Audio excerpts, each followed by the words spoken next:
Hi friends, అందరూ బాగున్నారా? మనం ఈరోజు ఈ వీడియోలో చాలా మందిని ఇబ్బంది పెట్టే సమస్య తామర సమస్య. కొన్ని సంవత్సరాల నుంచి ఇబ్బంది పెడుతున్న తామర అయినా సరే ఈ వామింట చెట్టుతో ఈ తామర వ్యాధిని పూర్తిగా తగ్గించుకోవచ్చు. తామర అనేది ఒక పెద్ద సమస్య. ఈ తామర అనేది తొందరగా తగ్గదు. ఎంతమంది డాక్టర్ దగ్గరికి వెళ్ళినా, ఎన్ని ఆయింట్మెంట్లు, ఎన్ని మందులు వాడినా తగ్గదు.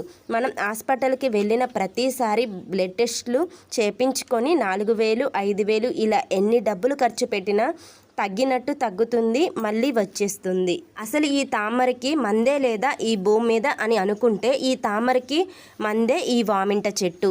ఈ చెట్లు ఇళ్ళ చుట్టూ పొలాల్లో ఉంటాయి. ఈ తామర అనేది శాశ్వతంగా పోవటానికే ఈ వామింట చెట్లు ఉపయోగపడుతున్నాయి.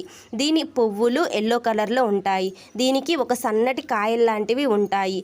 ఈ వామింట చెట్టు కాయలు గ్రీన్ కలర్లో ఉంటాయి. ఈ మొక్కని గుర్తుపట్టడం మనకు రావాలి. నేను ఈ వీడియోలో క్లియర్గా మీకు చూపిస్తున్నాను. ఈజీగా మనం ఈ మొక్కని గుర్తుపట్టవచ్చు. ఈ చెట్టు పువ్వులు, కాయలు, ఆకులు చూసి మనం ఈజీగా గుర్తుపట్టవచ్చు ఈ మొక్కని. ఈ తామర అనే వ్యాధి ఎక్కడైనా రావచ్చు. ఇక్కడ అక్కడ అని లేదు. భరించలేనంత దురద ఈ తామరలో ఉంటుంది. తామర ఆకులు మాదిరిగా వ్యాపిస్తూ ఉంటుంది కాబట్టే దీన్ని తెలుగులో తామర అని అంటారు. ఈ తామర అనేది ఒకళ్ళ నుంచి ఒకళ్ళకి వ్యాపిస్తూ ఉంటుంది. ఈ తామర అనే వ్యాధి మనుషుల నుంచే కాకుండా జంతువుల నుంచి కూడా అంటుకుంటూ ఉంటుంది. ఈ తామర మచ్చల మచ్చలుగా ఒక రింగ్ ఫామ్లో అవుతుంది. ఈ తామర అనేది ఒక ఫంగల్ ఇన్ఫెక్షన్. ఈ తామర అనేది గాలి ఆడని భాగాల్లో బాగా వస్తుంది. మన శరీరంలో వ్యాధి నిరోధక శక్తి తక్కువగా ఉన్నప్పుడు ఈ తామర వస్తుంది. ఈ తామర వచ్చిన చోట జుట్టు అనేది రాలిపోతూ ఉంటుంది. ఈ తామర పొడల మీద పొలుసులు, దద్దుర్లు, పొక్కులు నీటి బొడుగుల్లా కనిపిస్తాయి. పొడల మధ్యలో తగ్గుతూ చివర్లు అనేవి విస్తరిస్తూ ఉంటాయి.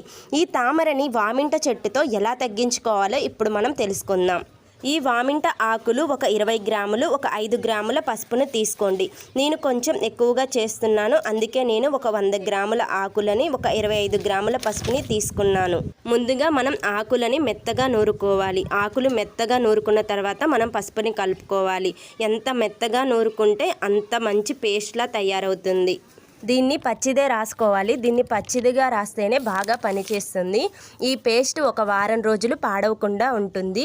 ఈ పేస్ట్ని ఉండలుగా చేసి ఒక సీసాలో ఉంచుకుంటే, ఒక తామర మచ్చ ఉంటే దానిపైన అప్లై చేసి ఒక గంట సేపు ఉంచి కడిగేసుకుంటే పూర్తిగా తామర వ్యాధి పోతుంది.